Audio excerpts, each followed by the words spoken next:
Selamat datang di channel Pemuja Malam. Jangan lupa like, share, and subscribe ya. Terima kasih.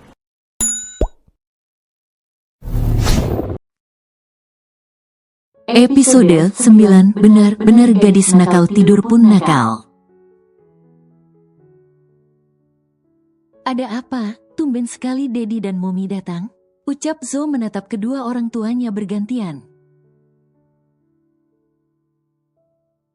Dengan Raisya yang kini malah memainkan tali sepatunya. Dedi, kamu minta temenin Momi main ke perusahaan anaknya. Dan kami kesini pertama kali. Jawab Momi serius tapi matanya sudah melirik salad di atas meja kerja Zo. Astaga Dat, berapa kali Zo bilang, nikmati aja masa tua Dedi tanpa memikirkan apapun lagi. Serahkan semua apa Zo dan Z. Ucap Zo yang bahkan sejak SMA sudah tidak membiarkan Dedinya bekerja lagi. Ya Dedi kan cuma main-main nak. Senyum lebar Dedi pada putranya yang sangat menyayanginya itu. Enggak, Dedi kalau datang ke perusahaan, pasti ujung-ujungnya pengen kerja dan memantau. Nanti pusing kepala Dedi itu. Dedi sudah tua jadi cukup berpikir tentang bekerja. Nikmati saja hidup Dedi bersama Momi. Ucap Zo yang benar-benar tak ingin melihat orang tuanya susah. Dari segi apapun termasuk beban pikiran, ya Dedi jenuh kadang terlalu menikmati hidup. Ucap Dedi yang merasa dirinya terlalu senang. Bahkan seolah tak ada lagi ambisi dan tantangan dalam hidupnya. Sejak 10 tahun terakhir, kalau jenuh, jalan-jalan. Jawab Zo singkat yang tidak menerima alasan apapun. Saat Dedinya akan bekerja demi menghilangkan jenuh katanya. Zo, Momi mau. Tunjuk Momi pada salad di atas meja. Zo langsung melirik Raisya yang masih duduk di bawah meja. Begitu Mominya meminta salad. Seolah meminta izin karena bagaimanapun itu salad punya Raisya. Raisya yang duduk memainkan tali sepatu Zo itu mengangguk sambil tersenyum. Iya ini Mom, ucap Zo membukakan tutup salad itu lalu memberikan pada Mominya dengan sopan. Zo, kamu lihat apa sih sedari tadi di bawah meja? Tanya Dedi akan berdiri untuk melihat. Tidak ada Dedi, kaki Zo gatal. Jawab Zo dengan tenang seolah menggaruk kakinya lalu duduk sedikit maju ke depan. Tubuh Raisya memang kecil. Bahkan dia bisa duduk dengan santai di bawah kolong meja kerja Zo yang cukup luas. Tapi begitu Zo duduk sedikit maju ke depan tentu menjadi sempit. Raisya memeluk sebelah kaki Zo. Lalu menyandarkan kepalanya dan beberapa menit kemudian tertidur. Enak banget Dedi, coba deh. Ucap Momi menyuapi salad. Kamu juga belum coba kan nak? Momi pun langsung menyuapi Zo sehingga mereka makan sekotak salad itu bertiga.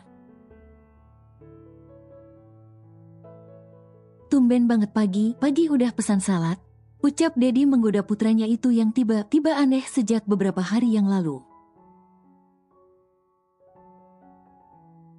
Karena Dedi adalah orang paling tahu tentang bagaimana kebiasaan putranya itu.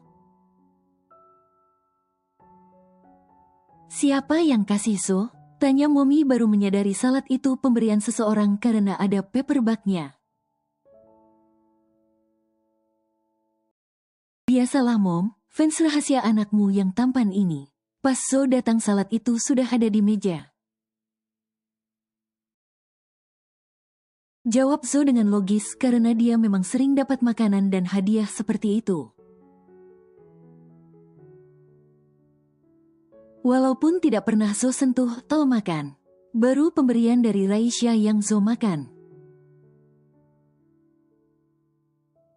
Bahkan Zo membiarkan kedua orang tuanya ikut memakannya. Allah tampan tapi jomblo juga. Ledek Dedi yang semakin curiga dengan gerak-gerik tak biasa putranya itu. Mungkin Zo bisa membohongi semua orang tapi tidak dengan Dedi. Yang punya insting sangat kuat. Siapa yang akan bisa menipu King Mafia sepertinya yang sangat lihai membaca taktik. Siapa di bawah meja kerja kamu, Zo? Tanya Dedi yang merasa wanita itu spesial. Karena jika tidak ada artinya Zo tidak akan menyembunyikannya. Kamu bawa jala asteris masuk kantor nak. Ucap Momi langsung berpikiran negatif. Karena kalau wanita baik tidak mungkin Zo sampai menyembunyikannya. Pikiran Momi dan Dedi justru bertolak belakang. Begitu Momi dan Dedi melihat gadis kecil yang duduk memeluk kaki Zo sudah tertidur pulas. Hilang sudah segala prasangka buruk di pikiran mereka.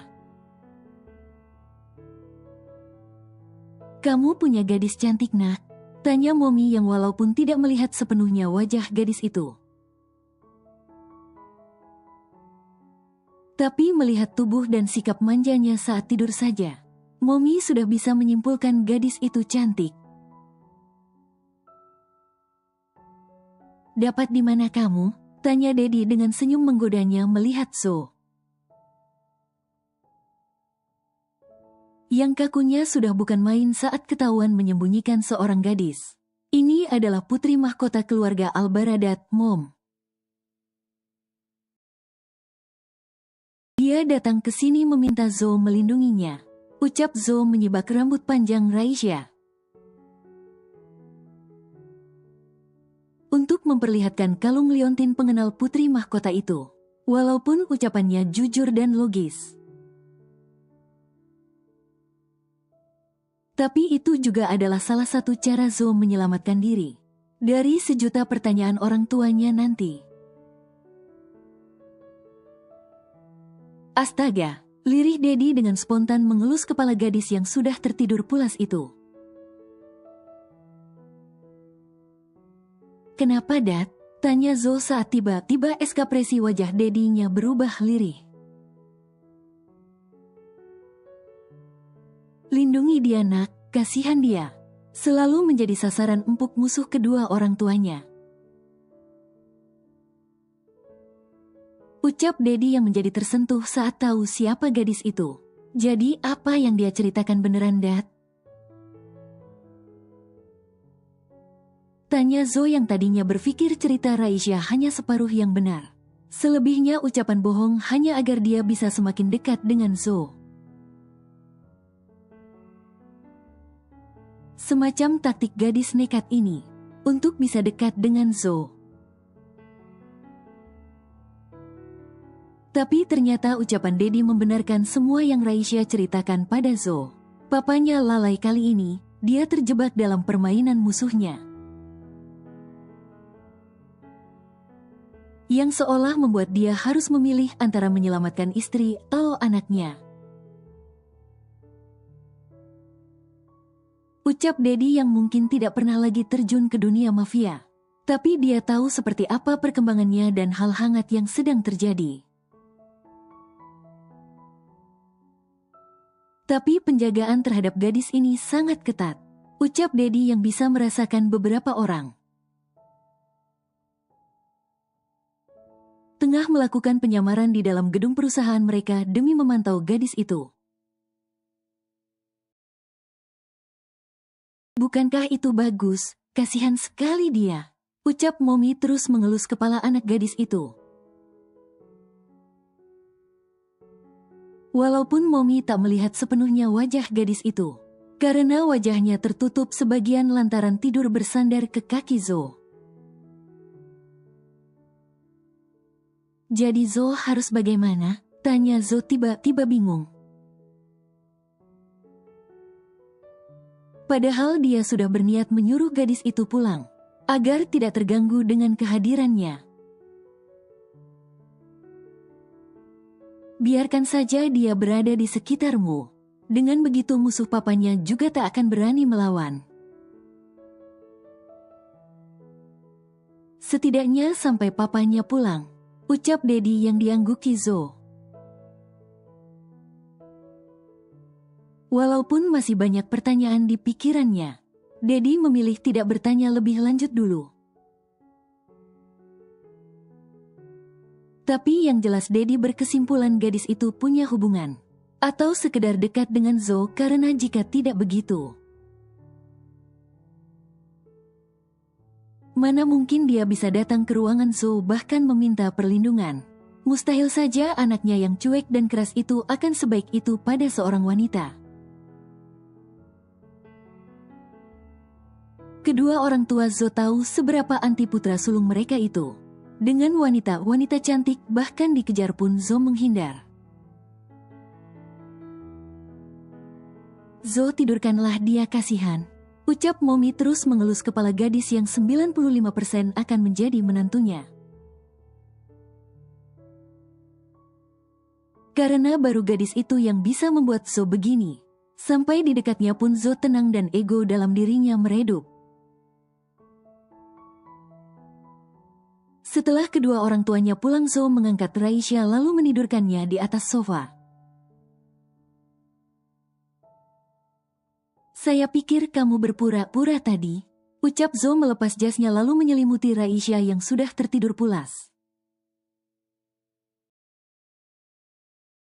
Zo melanjutkan pekerjaan sambil sesekali juga melihat Raisya yang tidur di atas sofa itu walaupun jaraknya cukup jauh.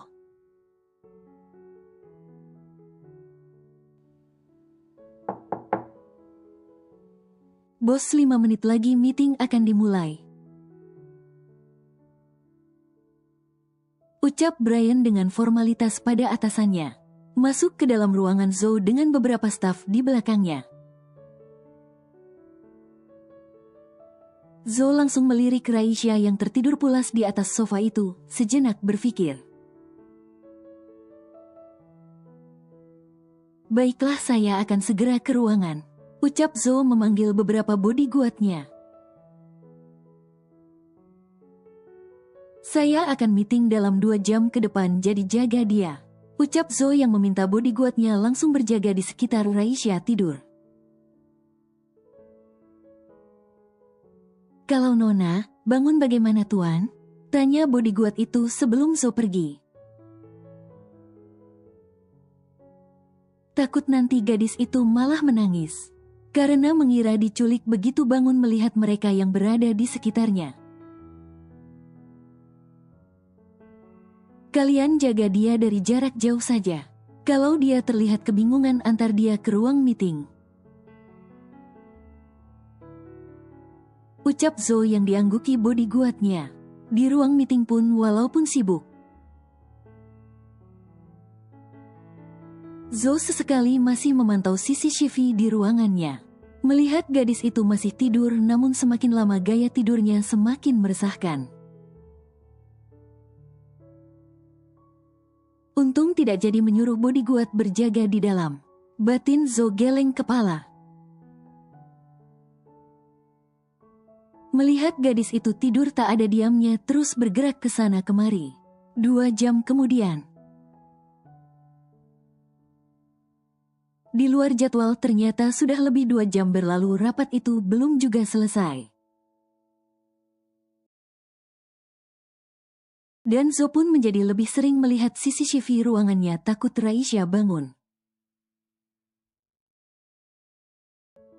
Astaga, Zo langsung berdiri di tengah perdebatan dan adu argumentasi antar direksi. Membuat semua orang itu terdiam. Brian, gantikan saya, ucap Zo segera berlari keluar. Sedangkan orang-orang yang kaget itu berpikir Zo marah mendengar perdebatan mereka. Zo berjalan cepat diikuti tatapan semua orang. Saat presiden direktur itu meninggalkan meeting yang masih berjalan,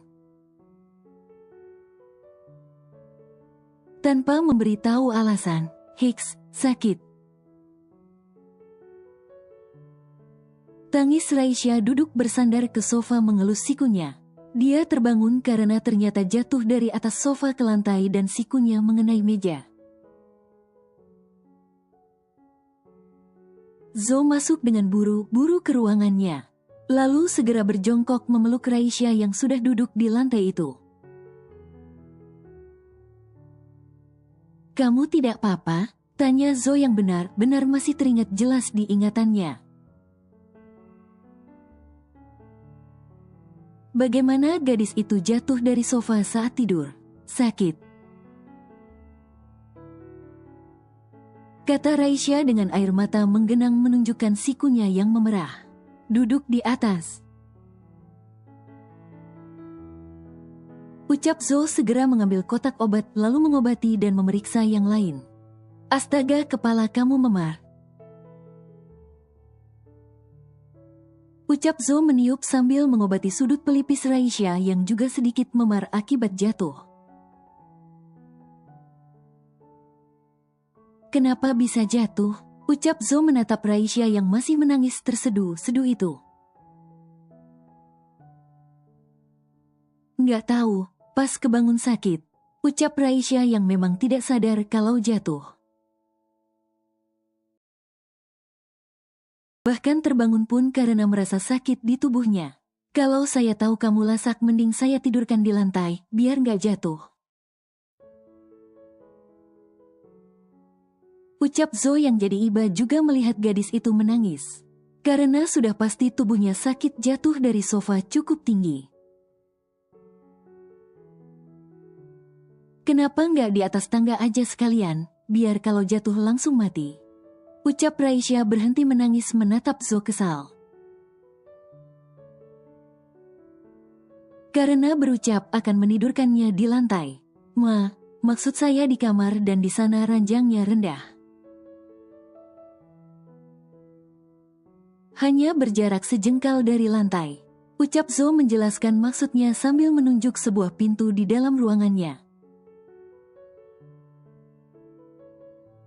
Benar-benar gadis nakal tidur pun nakal. Bergerak ke sana kemari sampai jatuh. Omel Zo menatap Raisya yang sudah terlihat geram itu tapi malah diomeli. Pekik Zo dengan suara tertahan saat Raisya mengambil sebelah tangannya, lalu menggigit ujung telapak tangannya dengan cukup kuat. Sofanya yang salah, kenapa kecil? Ucap Raisya tak mau disalahkan setelah menggigit tangan Zo. Karena terlampau kesal sudah jatuh sakit kena omel pula. Kalau lebih besar dari ini namanya kasur bukan sofa, jawab Zo menatap lurus gadis yang tidak mau disalahkan itu. Sudah salah, marah lagi. Emang ribet kamu, ucap Zo mengomeli gadis itu berulang kali. Raisya berdiri lalu pergi merasa sakit hati. Padahal tubuhnya sakit karena jatuhnya, bukannya diperhatikan Zo malah diomeli. Mau kemana kamu? Tanya Zo memegang tangan Raisya yang akan pergi itu. Terserah akulah. Kesal Raisya menarik paksa tangannya lalu pergi. Cukup, nggak usah pakai acara ngambek deh. Saya makan kamu nanti, ucap Zo meraih tangan Raisya sampai gadis itu duduk lagi di sampingnya di sofa. Udah cemberutnya, beneran mau saya makan? Tanya Zo melirik Raisya yang masih memasang wajah dongkol duduk di sampingnya. Enggak, Jawab Raisya takut digigit Zo balik. Seperti yang dia lakukan tadi pada Zo karena geram. Enggak apa? Tanya Zo dengan nada rendah. Enggak mau lihat kakak lagi. Ucap Raisya duduk memunggungi Zo yang duduk di sebelahnya. 10 menit kemudian. Kakak mau kemana? Tanya Raisya memegang tangan Zo saat dia berdiri. Bukankah kamu tidak mau melihat saya? Ucap Zo yang akan memilih pergi saja. Agar tidak membuat gadis itu semakin terganggu. Ih, benar-benar cowok gak peka ya. Raisya mengambil bantal sofa, lalu memukuli Zo dengan emosi.